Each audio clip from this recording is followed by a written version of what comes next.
നിങ്ങളുടെ ദൈവസ്നേഹം കുറവാണെന്നാണ്. അപ്പോൾ ദൈവസ്നേഹം കുറഞ്ഞാൽ നമ്മൾ എന്ത് ചെയ്യും? നമുക്ക് ദൈവസ്നേഹം കുറഞ്ഞു പോയി നമ്മൾ ഉടമ്പടി ആക്ടിവേറ്റ് ചെയ്യാൻ നമുക്ക് ഭാരമായി എന്ന് കണ്ടാൽ വാട്ട് യു വിൽ ഡു? അത് സിമ്പിളാണ്. അതായത് ദൈവസ്നേഹം നിങ്ങൾക്ക് കുറഞ്ഞു പോയി, നിങ്ങൾക്ക് ഉടമ്പടി വിഷയങ്ങൾ ഭാരമാണെന്ന് വിചാരിച്ചു. അങ്ങനെയാണെങ്കിൽ കരകയറാൻ എന്താ മാർഗം? നിങ്ങൾക്ക് ദൈവസ്നേഹം കൂട്ടാൻ പറ്റും.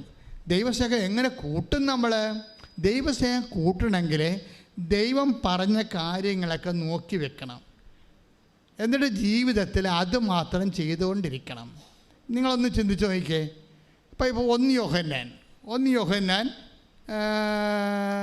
2:5 എടുത്തേ. ശ്രുതിക്കട്ടെ. Hallelujah hallelujah hallelujah hallelujah hallelujah hallelujah യേശുവേ നന്ദി. ഹല്ലേലൂയ. യോഹന്നാൻ 2:5. 1 യോഹന്നാൻ 2:5. എന്നാൽ അവന്റെ വചനം പാലിക്കുന്നവനിൽ സത്യമായും ദൈവസ്നേഹം പൂർണ്ണത പ്രാപിച്ചിരിക്കുന്നു. അതാണ് സംഭവം.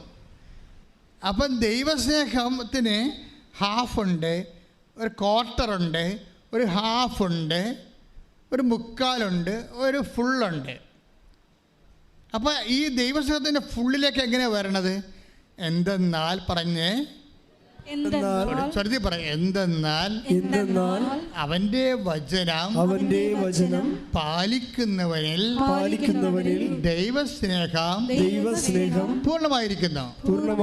അപ്പം അവന്റെ വചനം പാലിക്കുന്നതിലാണ്, അല്ലാതെ വായിക്കുന്നതിലൊന്നുമല്ല, എഴുതുന്നതിലൊന്നുമല്ല. നമ്മൾ ചില ആൾക്കാരൊക്കെ വചനമൊക്കെ 90 പ്രാവശ്യം 900 പ്രാവശ്യമൊക്കെ എഴുതണമെന്ന് എഴുതിക്കോ, അതല്ല പ്രശ്നം.